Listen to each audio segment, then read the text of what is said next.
Were you to put aside your grievances, look past the games that are Fallout 4 and Elden Ring, and examine their purpose as experiences, they have a lot in common, specifically in the ways they diverge from their predecessors. They each retain every individual building block that should constitute the experiences they're known for, but something is missing.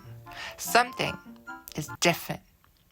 Different is not bad, but when both games were followed by multiplayer-focused spin-offs, Night Rain and 76 respectively, which went further in a concerning direction, many fans grew concerned that mass appeal was the primary focus at the cost of the more intimate experiences found in their predecessors.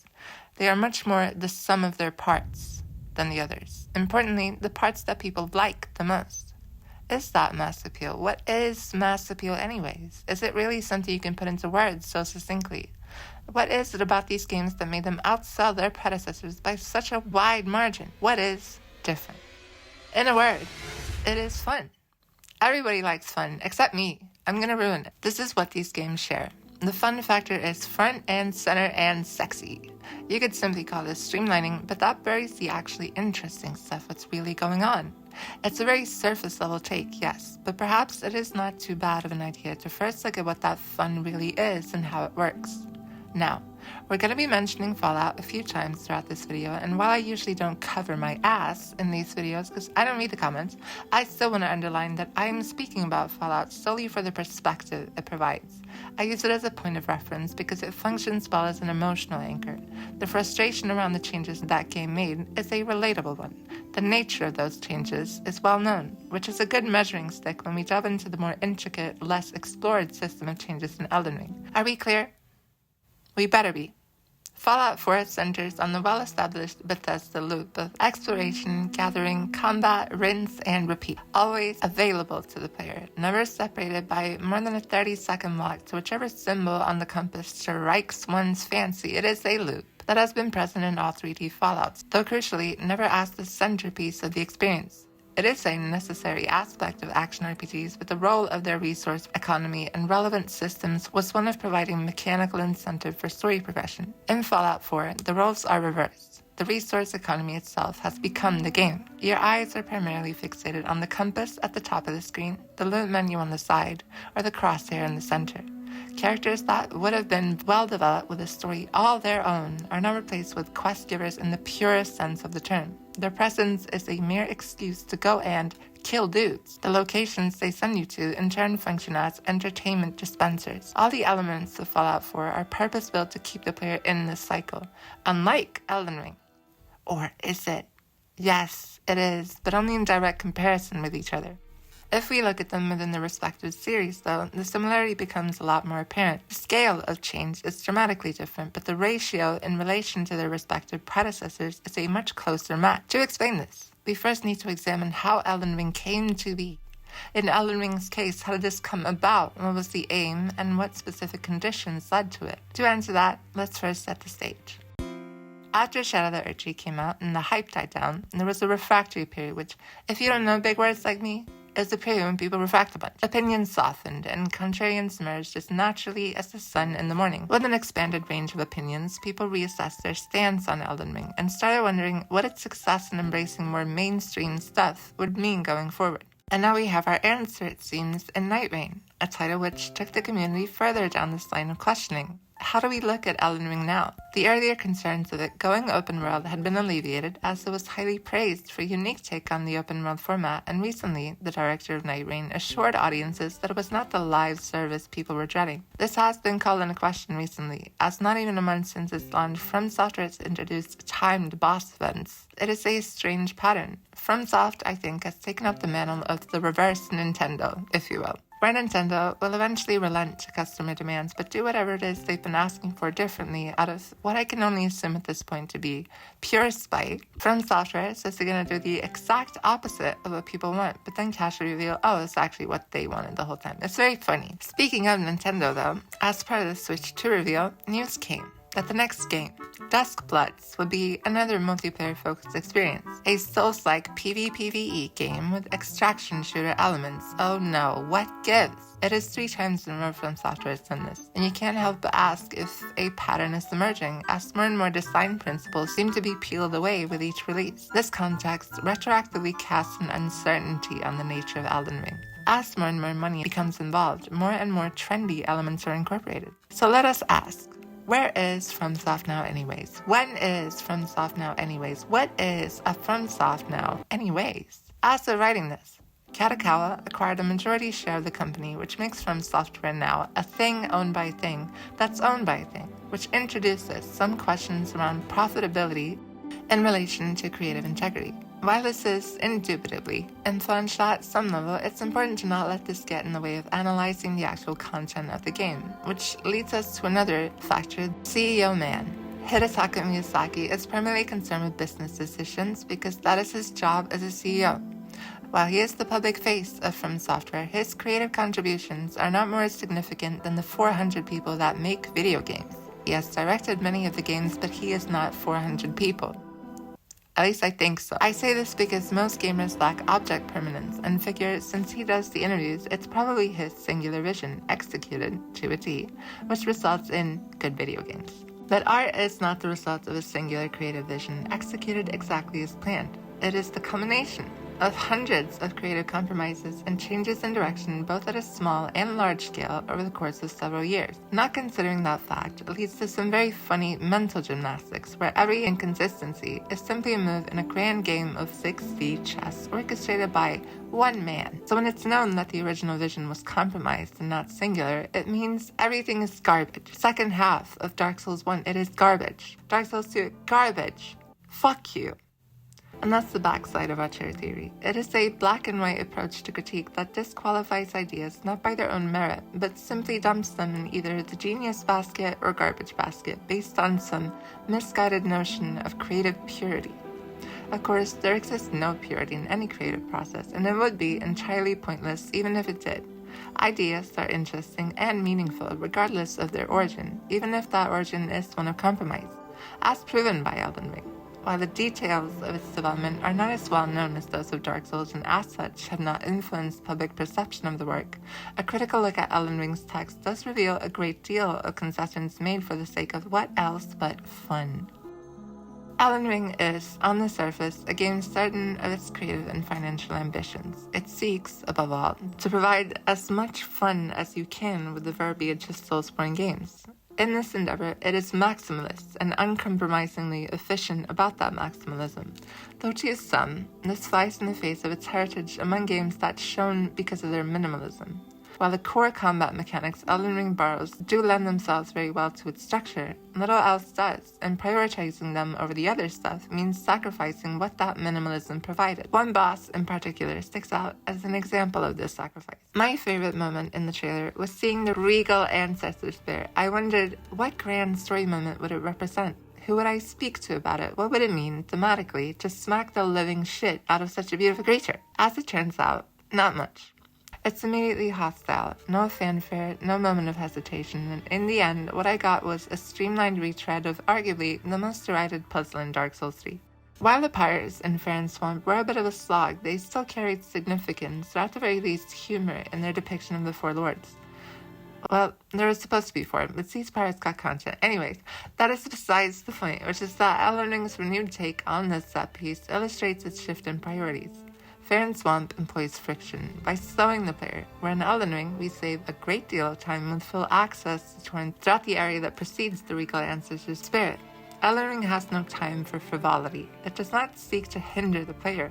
Like Fallout 4, we are not here to reflect, but to kill shit. After finding each altar in Nokron, we're teleported to a temple arena to simply kill the animal in, for little reason other than it being dumb enough to live in a fucking boss arena. Why is it hostile?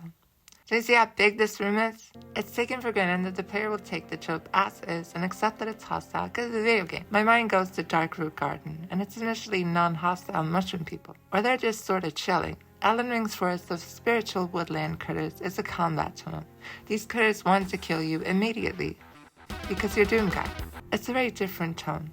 Anywho, Back to Dark Souls 3, which at its supposed worst still offers a lot more in terms of storytelling, owing to the fact that it slows things down. There's a different focus, there's a power dynamic which goes hand in hand with the mood and lore. You're not an angel of death disconnected from the space you find yourself in. You learn routes, piecing together a map of the area in your head. In my case, very slowly, because it's been like a decade and I still can't find my way around. But what matters is the connection I felt, the emotional engagement, even if that was one of a lot of frustration. Elden Ring omits this frustration for the sake of fun. In this, it severs the ludonarrative connection between the player and the story. There is a disconnect. Lore is ripe for the picking, but absent a dedicated scenario to contextualize it. This ain't bad at all. I don't think Kayla that bad. It's like you could feel the soul to this place. You could feel some history happened in this motherfucker. You know what I mean? Oh, shit. Instead, it would gather dust in an ever-going mountain of items I swear I get around to reading once I'm done with this section, okay? It's an experience I'm sure is shared with a lot of players, a problem in Dark Souls as well, but not to the extent it is in Elden Ring. The pace of world progression consistently distracting the player, and an arrangement of story elements that dissuade the player from engaging with them. Let's do another comparison that's not Fallout 4. I felt something very similar playing another game I adore, Metal Gear Solid 5. It too had a marketing campaign which implied a focus on a story that largely took a backseat. Like Elden Ring, it relegates the bulk of its story and lore to a non-diegetic menu, barring a cinematic introduction and sparse set of optional cutscenes. Whether this was the result of development constraints or not is irrelevant. What matters is the detrimental impact of the efficiency it shares with Elden Ring. The very economical approach to lore necessitated by Elden Ring's format and pacing made much of it come across as a formality, or something thrown together out of obligation. As with godefroy, a field boss, placed in a copy-paste everjail. These are dotted throughout the open field sections of the game to conveniently kill time and break up the monotony of traversal. What's significant about Godefroy is that he's a significant main boss being reused without a hint of hesitation, absent even as little as a reskin to differentiate him. His placement is relevant, his story connection is tenuous, and the message is clear. Gameplay first, lore second. Nobody is safe. In previous games, even minimal boss reuse would cause literal memes. In Elden Ring, every boss is reused save for 8 of them, and those 8 only escape reuse because of their dependence on their arena. While reuse of content has been present in all of FromSoft's games, there is something very different about the way it's done in Elden Ring because they do a lot of it. But From Software has a house style, a core set of ideas present in each game, with individual games each expanding on a different part of that set. This goes beyond Soulsborne and all of its mascots, extending even as far as something like Durasne, which was a modern take on the ideas found way back in Echo Knight. It's not just Demon Souls and Dark Souls, it's Kingsfield, it's Kingsfield 2, it's Shadow Tower, it's not EverQuest, or whatever that one was called. It's a very thrifty tradition, but I think it's often mischaracterized. Some people ignorant of the studio's history claim that each game since Dark Souls has been a futile attempt to recapture what that game did, not knowing this has been going on since 1994. Even with new technology and growing staff providing many opportunities to change direction, the majority of tropes which characterize the studio's catalog have stayed consistent, being iterated upon rather than discarded. Player disempowerment, illusory walls, and static NPCs that spell cryptic dialogue and more are as prominent in Elden Ring as they were in the studio's first game. A ton of the mystical aspects, even, are more often owed to From Software's cost-effective development practices over some grand, hidden vision. But that does not make them any less interesting. Famously, Dark Souls 2 went through a complete rework very late into its development cycle, leading to a lot of content having to be hastily repurposed in an illogical way. But the solutions to the issue of having to scrap that content ended up being what made that game so unique. It's a minimalism often brought on by necessity, but it's also integrated as a central pillar of this style of game design. From Software has always embraced and iterated upon concepts regardless of origin or reception, often because they simply had to. In Dark Souls 3, the illogical world structure of its predecessor was leaned into, the convergence of lands being a key aspect in the game's narrative. Elden Ring, as mentioned, had a do-over of the Fair and Swamp puzzle, and even something as derided as Lost Isolith was in a sense a progenitor for the open field design in Elden Ring. When interviewed about his least favorite Souls level, Hidetaka Miyazaki said it would have to be Lost Isolith, one of the uncommon horizontal open fields where repetitive landmarking and too much open space make it hard to know where to go to arrive at Isolith proper in the first place. But with Elden Ring, there's a sense they were more so scrapping that library of ideas for parts in order to fill out the game's gargantuan runtime. It doesn't elaborate on a narrow slice, it combines all of them in service of fun. It's a very big stew, but it's not like Estes soup, it's gross. The sheer breadth of Elden Ring's world meant content had to be distributed efficiently. Elden Ring aims, above all, to provide the player with freedom, wherever and whenever it can. Gameplay, traversal, and even the sequence of the narrative itself is more malleable than ever. An inherent aspect of open world design is the geographic separation of encounters, because stuff is in different places. I don't know if you've heard. The downtime in traveling between encounters necessitates bosses like Godefroy. It enables player freedom in its reuse of encounters as entertainment nodes, if you will. But that freedom comes at the cost of the context provided by a deliberate sequence of events. Granting the player that freedom robs many moments of narrative significance and emotional impact, one of the main culprits being the implementation of fast travel. A welcome quality of life feature in the eyes of many a player, though detrimental in the eyes of others, as it removes limitations necessary to promote the process of play-based self-discovery and scrambles the lore. So how did minimalism make previous soulsborne games so poignant? What is play-based self-discovery, and why is Elden Ring so popular yet so under-discussed? To find out, let's take a quick look back at the primordial soup of DS discussion. It tastes really good. There's a few pieces of media that form the bedrock of the conversation around soulsborne, for better and worse. Let's start with the worst. 10,000 smackaroos to whoever solves the lore. While this was obviously healthy for the lore community in a sense, it also exacerbated the prominent issue of vehemently literal lore analysis. And playing into the idea of Dark Souls' story is an invariably deliberate thing. It emboldened the section of the community who would push more vulnerable and personal interpretation to the periphery. This unceasing wild goose chase / pissing contest about who is the most objectively correct guy has been a pervasive source of toxicity within the fandom since time immemorial.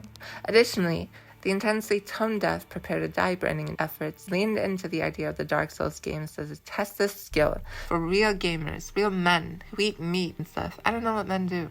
Yet the games those marketing efforts were mischaracterizing remained the same regardless. They were appreciated for their relative minimalism in a genre where the focus is typically on the opposite. Some more nuanced discussions persevered. Writing on Games' essay, How Dark Souls Saved Me from Suicidal Depression, led to more videos from Nakey Jakey and Jacob Geller on similar subjects. Actually, a billion of them. It highlighted the deeper meaning the series carried for some people. Meanwhile, H. Guy's video lit the fire of Dark Souls 2's eternal cycle of good actually and so on. Very fitting. But the first person to put into words the importance of the interplay between Dark Souls' verbiage and world design was George Weidman of Super Bunny Hop. The evolution of Dark Souls world design and Bloodborne hammered home how the atypical arrangement of content made the form of Dark Souls' ludo-narrative so compelling. While being a combat-centric experience, it shares a heritage with walking simulators in the stillness of its world and the meandering pace with which we move through it. Dark Souls is quiet, still, gentle. Isn't that right, Priscilla? Lordran seems almost asleep. Drang Lake is a half-remembered dream and Yharnam is a nightmare.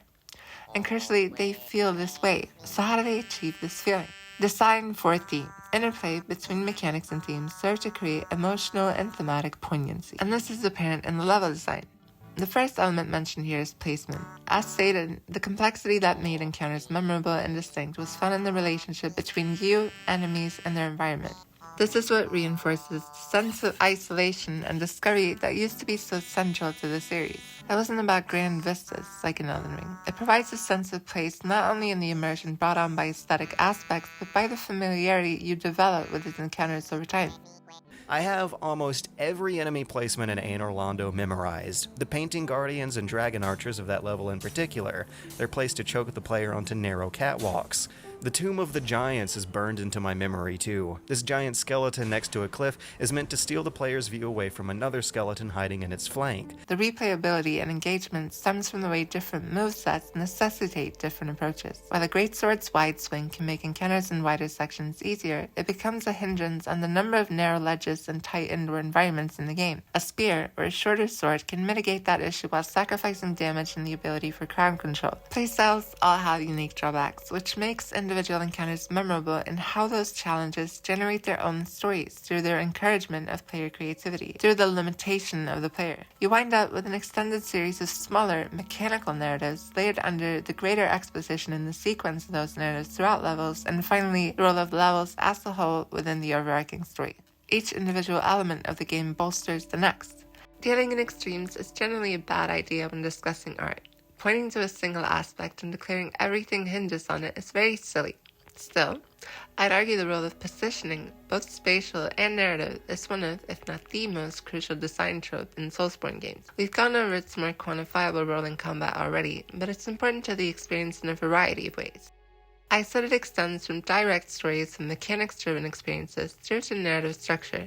And what I mean by this is that the organization of their sequence allows for this juxtaposition. While present in other games, Dark Souls 1 displays this most holistically. It is at once melancholy and comedic, absurdist and sincere, disempowering and encouraging by way of this juxtaposition. The aesthetics of Lordran are very dark fantasy, though its inhabitants deeply silly. Mechanically, and how their tracking is so forgiving, you would be excused to think they can barely see 5 feet in front of them. The jank blends into the diegetic, bridged by emotion. As imposing as, say, the Taurus demon is, there's a great chance that it'll just fall out of the arena and instantly clip into an adorable falling animation. There's fear from the player's unfamiliarity with the high-risk combat system, and comedy as it's later undressed in all its janky glory. Beyond the strictly mechanical, many enemies just look goofy against the backdrop of Lordran's decrepit ruins and piles of bodies. Even a moment as somber as the fight with Sith is still you fighting a giant wolf with a sword in his mouth, yet Dark Souls still retains that melancholy sensibility along with absurdity. Elden Ring, with its hands-off approach to exploration, loses the emotional and tonal impact of juxtaposition. You have moments like discovering the funny turtle, but it's isolated as a standalone piece of content, preceded by simply riding around looking at the view like always.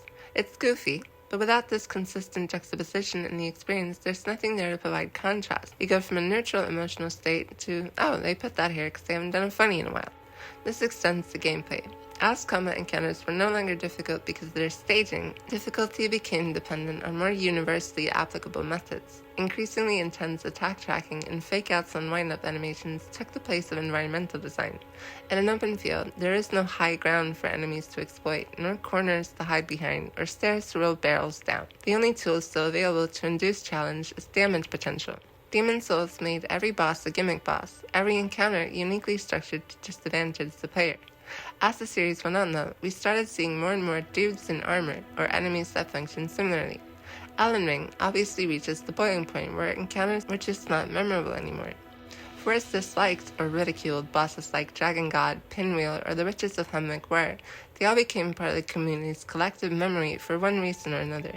The only boss I recall evoking as much discussion in Elden Ring is Millennia, a dude in armor, memorable not for her mechanics, but her artificial difficulty, arguably. The sheer scale of Elden Ring leads to a dilution of its story through quantity. An hour of Elden Ring could leave you with 15 new items, each with a lore note that doesn't have a defined context because it's not clear what storyteller it's a part of, or if that thread will ever lead to something more. Where in previous games, a player could discern between fluff and more significant item descriptions by the context of the area it's found in, Elden Ring's lore notes are largely devoid of this context, owing to the fact that such a large percentage of them could be found anywhere and or repeatedly. Even if it is level specific, there's no way in-game to keep track of where you find items. Despite my 150-something hours, I can't remember a single item location in Elden Ring. From Demon Souls to the Sekiro, the linearity of levels and smaller number of items within them meant the discovery of them could be arranged in a sequence that built more coherent, though still obtuse, narrative. It was largely through this the games threaded the tightrope on the razor's edge between being magnificently mysterious and obnoxiously obtuse. The distinct aesthetics of levels was also often reflected in icon designs. There was a greater deal of visual reinforcement that made it easier to remember where you found something should you happen to read it later, as is most often the case. Even my earlier point of comparison, the Phantom Pain, while less concerned with making sense, used a numbering system to categorize audio logs by story thread. Elden Ring doesn't have this neither, likely because of simple tradition. Speaking of tradition, you might think this wouldn't be as much of an issue in the legacy dungeons, but this is where the issue of pace rears its head.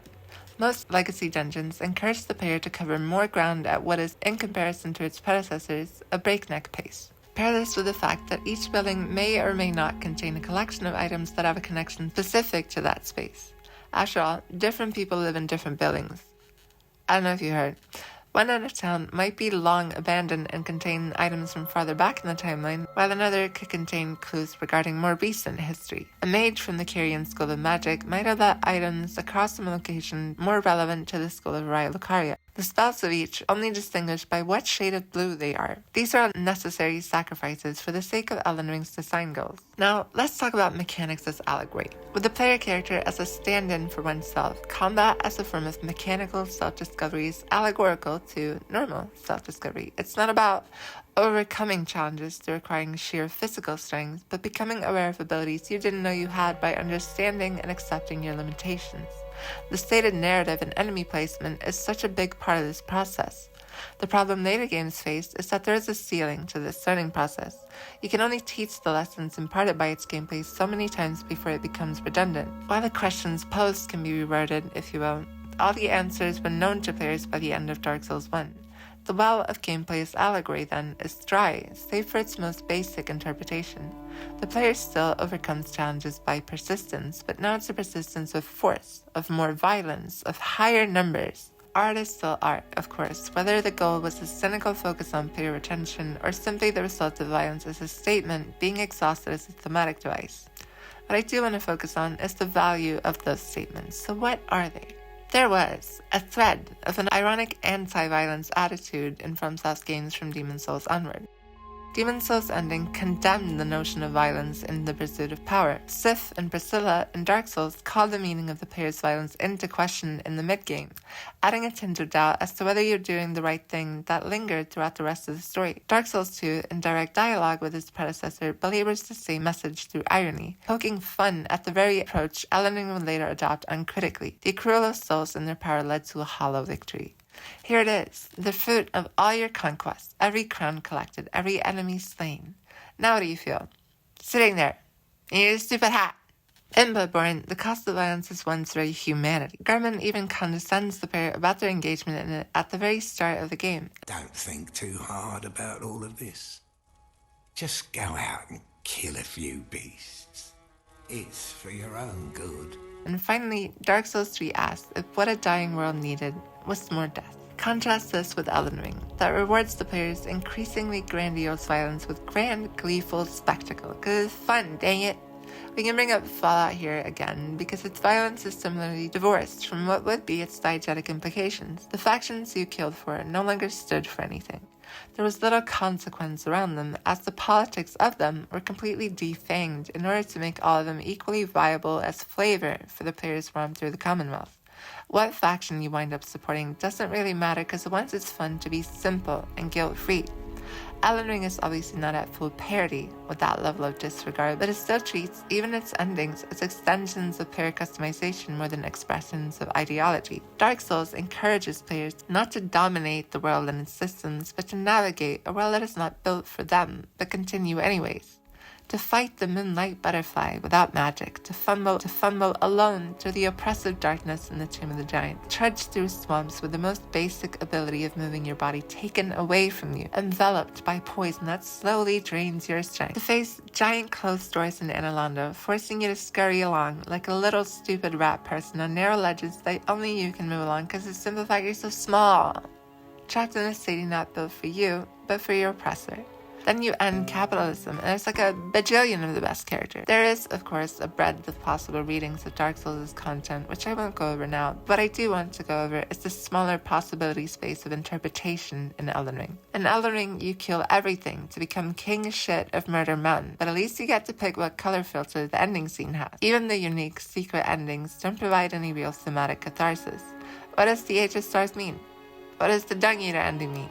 What does Frenzy Flame mean? We don't know. And we won't know, because it's not the point. Elden Ring has no philosophical ambition. In Dark Souls 1, the final boss was a physical embodiment of conservatism in the most literal way, while the Elden Beast is an emissary of some sort of thing in space. All of the outer gods in Elden Ring are just sort of there, representations not of ideologies but of damage types. Elden Ring is preoccupied with a pure style of world building, utilitarian, not allegorical, lore for lore's sake.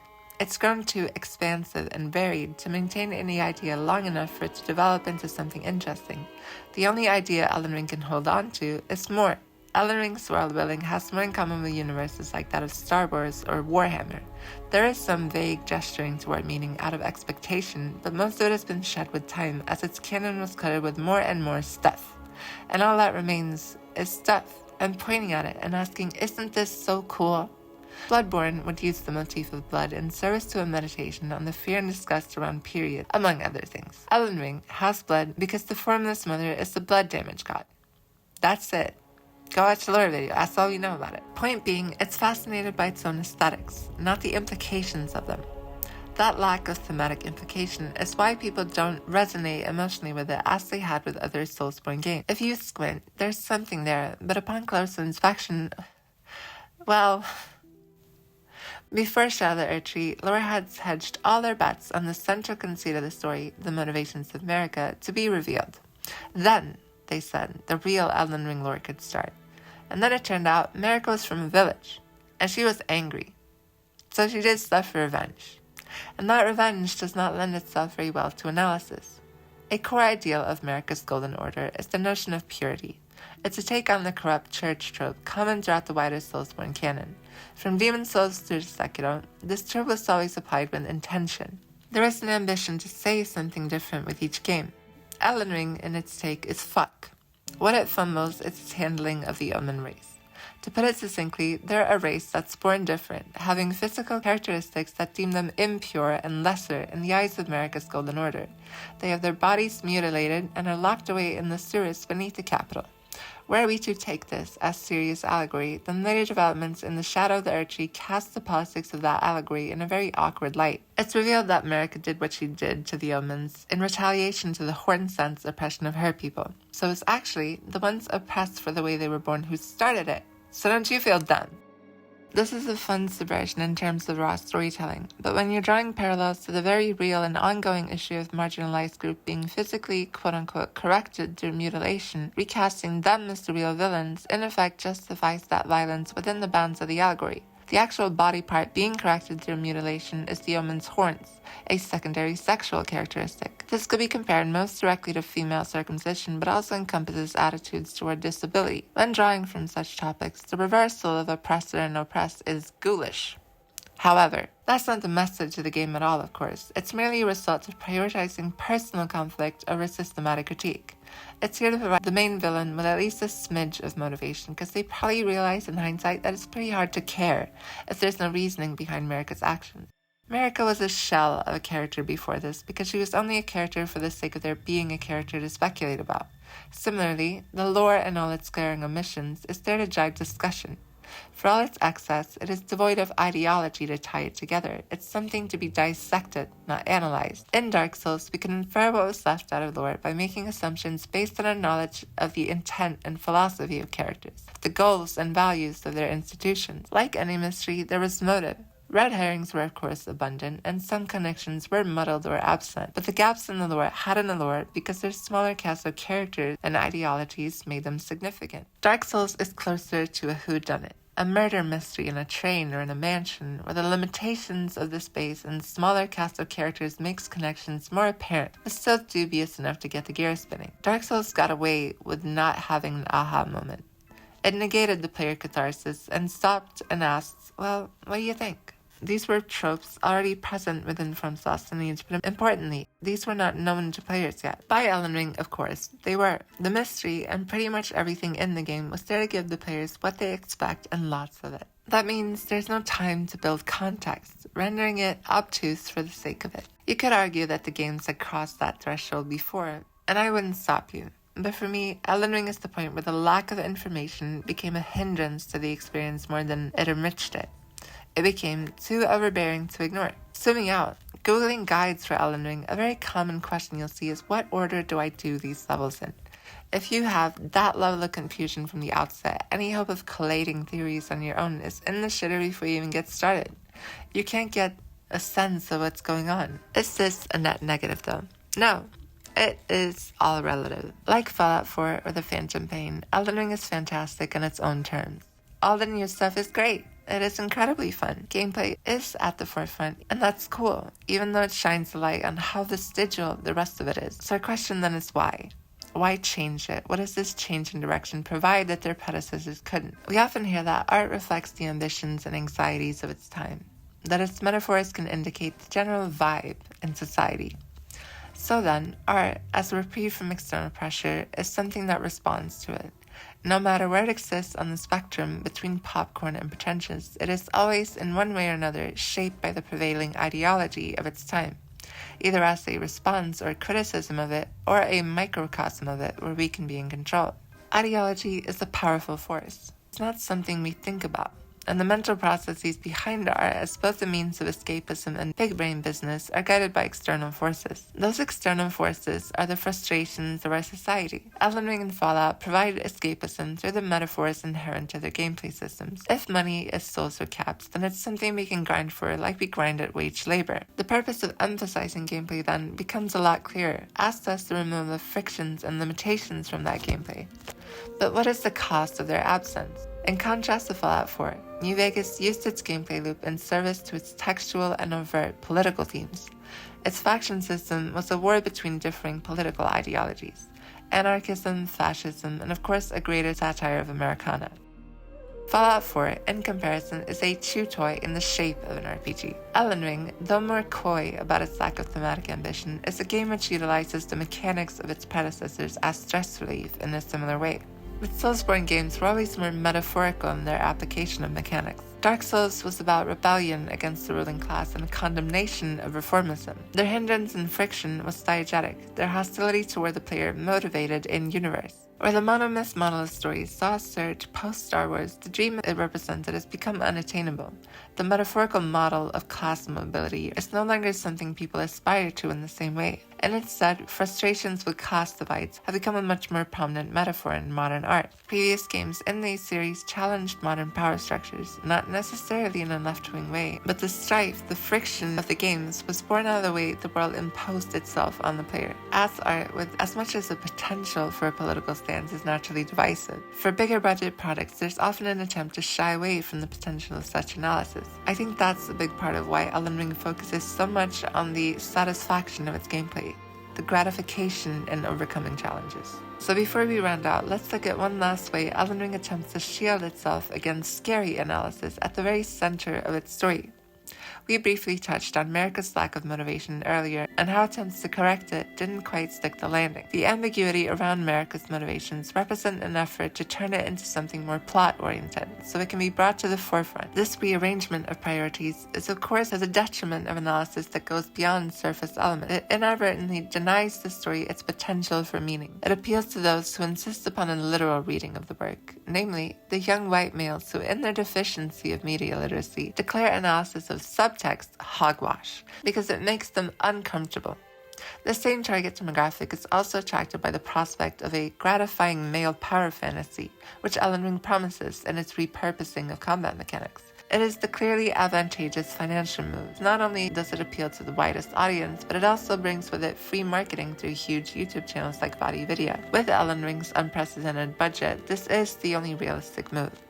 Important to this symbiotic relationship with YouTube is the fact that Video specifically finds success in steering away from the challenging themes that would otherwise divide the audience, so it only makes sense to centralize ambiguity around pure plot over ideology in the game's narrative design. Ideology is contentious. Young white males want to be assured that their views of the status quo is natural will go unquestioned. So what happens when it is questioned? Let us compare Gwynolin and Marika/Radagon. Gwyn's Age of Fire is dependent on disparity. Opposites, binaries. The intro states this clearly. Light and dark, heat and cold, fire. That's how it works. The fading of the flame incurs a breakdown of these binaries as disparity itself fades. As fire fades, so does the line between light and dark. Consequently, the balance of power within Lordran shifts. Gwyn, as the king of Lordran, obviously tries to hide this breakdown of binaries from the masses, even as it takes root in his own lineage. Gwynevere and From, born when disparity was stronger, respectively exist at the extremes of the gender spectrum, both stereotypically female and male. Gwyn's last child, though, is Gwyndolin, an explicitly, within the rules of the game, non-binary character who represents the fading of the flame and the way they drift between genders.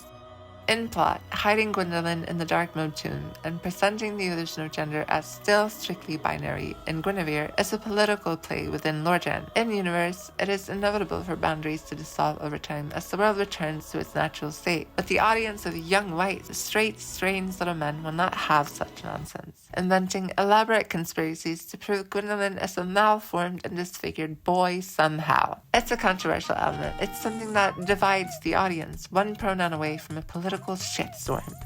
So when the budget is high and the financial pressure is on, how do you carry this aspect through in a way that eludes these connotations? Radagon and Marika are man and woman existing within one body, yet still divided. They preserve the binary, drawing from the impartial pseudoscience of alchemy. It's a quirky aesthetic choice and can be divulged by big YouTube channels as an isolated, fantastical nonsense concept, not to be taken seriously. The same goes for Miquella/Saint Trina.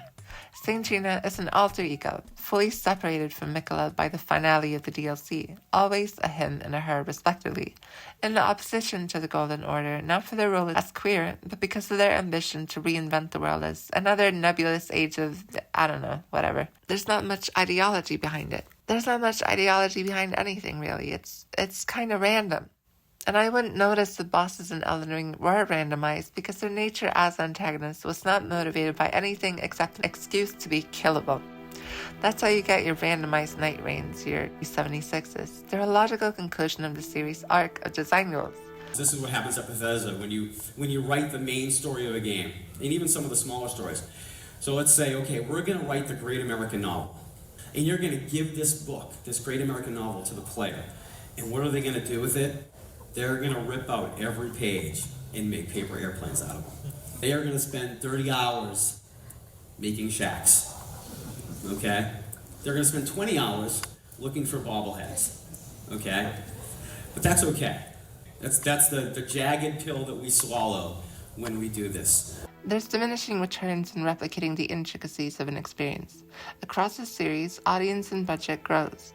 At some point, the logical compromise becomes to meet the players where they're at, to retain the silhouette of the expected experience while leaning into the most common ways players engage with it, to play to the gallery. It's not a sin though, because you can't really pull the trick of Dark Souls more than once, not only due to players building an instinctive knowledge of its systems and motifs, but also in the irreplicable conditions of its creation. The same goes for all of its successors and how they repurpose its set of mechanics in response to each other. They all had their own trick, a twist that recontextualized the meaning of their shared mechanics, a rephrasing of their central question. Elden Ring focuses on what they share, on that commonality. It isolates the base, most efficiently replicable parts of the experience. It sees the community's free work of projecting its own lore and takes the efficient approach by widening gaps in information. More lore is added, and the threads between it are severed as its ambiguity in turn scales exponentially. Ambiguity is the driving factor. It is both the allure and the thing you can make for free when it is implied through expectation that those threads were there at some point. The combat mechanics too are free, being plugged wholesale from Dark Souls 3, animations and all. Combat was the base of the experience. It carries the rest of the game. But if combat can carry an entire story, why not take that weight off its shoulders and let it fly free? With Elden Ring, there is no twist. It's simply a linear, predictable, and consistent escalation of scale and repetition. And what else would grow from this but a persistent multiplayer experience? What else would grow from that but another persistent multiplayer experience? The potential of a nakedly mechanic-focused experience was already in mind when Bloodborne was being developed in tandem with Artorias of the Abyss. Bloodborne had procedurally generated chalice dungeons as an optional side mode, which allowed it to be honest about its presentation. You go into a menu themed by the gravestones, just like the ones you interact with to access the main content. It was afforded that ability for honesty about its purpose as go-go murder fun time. Fallout 4 parallels this as it uses its dialogue system for Radiant Quest, another intermediary, utilizing the interaction points that look like the ones in the main content. Where Fallout 4 drew ire, though, is the fact that this content did not know its place. It didn't sit on the sidelines, but instead molded the rest of the game into its loop. Though had this intermediary not been presented with the iconography of the main story, it wouldn't have called attention to itself. Elden Ring then disposes of systems that call attention to its method of content delivery. No objective markers, save for the unobtrusive, quite literally translucent guidance of grace, more notable for how unhelpful it is in guiding the player than anything. It is sleight of hand that saves From Software from Bethesda's fate. It obfuscates its nature, presenting its efficiency in a way that places the idea of Miyazaki as an auteur, exploiting the suspension of disbelief around the intentions of its ambiguity. That's why it was only questioned once in the rear view of Night Rain and Duskbloods. That's also why George R.R. Martin was hired, but they never really say what he did. You know? And I think it's important that we do question these things, that we try and untangle what we can in the moment in this young and rapidly growing medium. Not long from now, the watershed moments we're experiencing and the discussions we have around them will seem quaint in retrospect. The language for how we describe video games is largely still being cribbed from other media. This is the Wild West, partner, not just in games themselves, but the industry and the cultural climate that steers it in turn. It's like 20 minutes ago you're ridiculing the concept of publishers releasing half-finished games like Battlefront or Destiny, and then inventing the term live service to justify it, a term we now treat as normal. Does anyone remember Pride and Accomplishment? No, because stuff just got crazier. We got real mad that we were no longer being sold a game, but a promise of a potential game, and no promise that we'll even get to keep it after we pay for it. Shout out to Stop Killing Games. And now it's as quaint as horse armor seems when dwarfed by premium products like Call of Duty's $60, $70, $80 price tag is more akin to an entry fee for an amusement park. Its sole purpose being to get you in the door to buy more stuff. I said we're going to go back to the primordial soup of soulsborne discussion, but the truth is we are still swimming in it. From Software seems to be mum about their intentions, so who's to say that style of game at scale won't go the way of the dodo? This moment will pass, as will all of them. The uncertainty one feels will at some point sublimate to nostalgia. Yet if you remember, it can still inform, it can still shape the cycles gaming traces with its Dorito dust-laden fingers, and perhaps it'll eventually make sense. Most things do with time, as long as you hang in there and don't go hollow. Thank you for watching.